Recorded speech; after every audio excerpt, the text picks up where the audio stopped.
Hey guys, welcome back to part 3 of the budget salvage Bayliner boat project, whatever.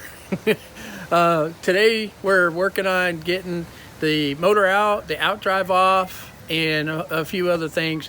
Got kind of a little bit of a issue. The trim is not working on this thing, so I gotta have to deal with that, but not a big deal. We'll get it handled.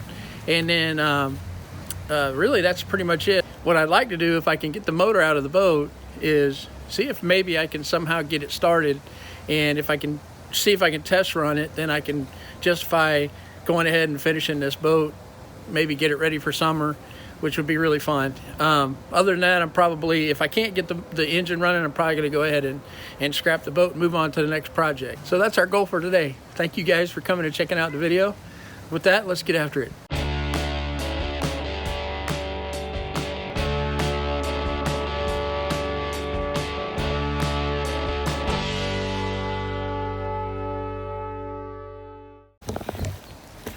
So you guys may remember in part 1 and 2, I had quite a bit of stuff to get out, big canopy and all kinds of poles and stuff like that were in there.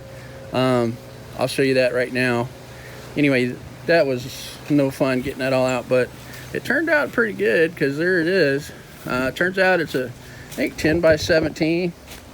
So I was able to figure out the puzzle and get it together. So that's kind of neat.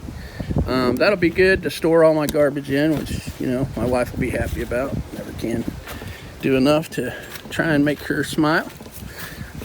So that's our deal. I got to get that out today, and I got to get that off right now so that I can pull this thing up front. Guys, before we get going too far in this thing, I failed once I got started. A couple of things I didn't or forgot to mention. When you're going to go ahead and take the outdrive off of your motor, one of the things you definitely want to do first is put your shifter in forward gear with the outdrive still attached. You need to do that. And then once you do that, you need to also, you can do it a couple different ways. My trim isn't working on this thing, or I wouldn't have had to take it off to move it in the first place. But once you disconnect the lift struts here, once you disconnect those, you can use a jack or just your strength, whatever, lift up the outdrive and maybe prop it up or whatever. But you're going to want to make sure to disconnect your speedometer cable so you don't break yours like I did mine. Dumbass. Like a friggin' idiot. So anyway, with that, let's get on with the rest of the video.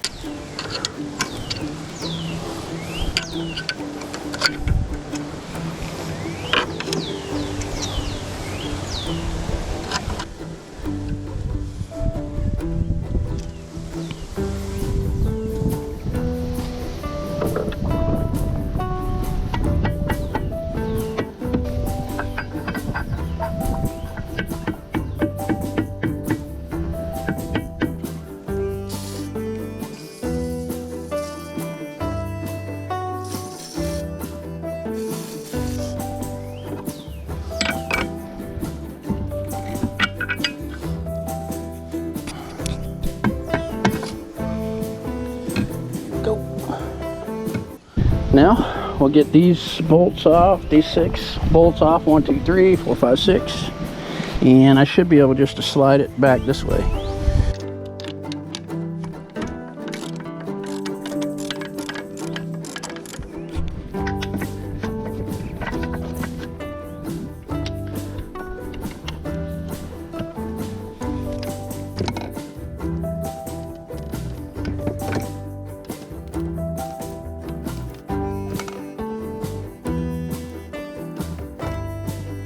Oh, got it loose. She's loose.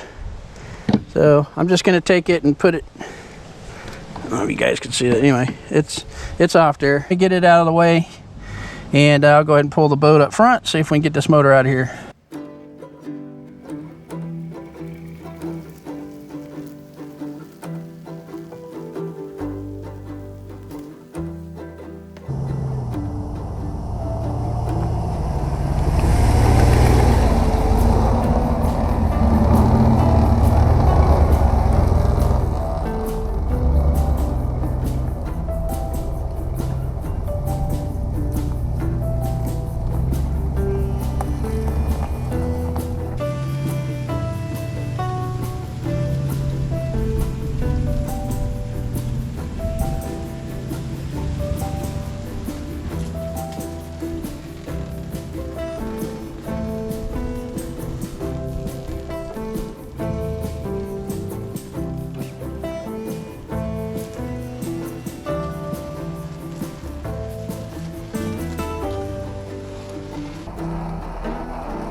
Well, that's a little better. Well, looks like we got it out finally. Took a little longer than I was hoping, but you know, at least it's out. Now I can get at, you know, start making an assessment on, you know, what it's going to need, if it's going to run. So kind of a big pile, big mess right now, but at least it's out of there. All right, guys, thank you for checking out part 3 of the boat rebuild. Didn't get quite as far as I wanted to today, but you know, we did get the motor out, which is a big deal. And at least now I can start kind of assessing what am I going to do next, and see if I can get this motor running. I won't even mess with it unless you guys are with me. So hey, with that, you guys have a great day. Thanks for watching.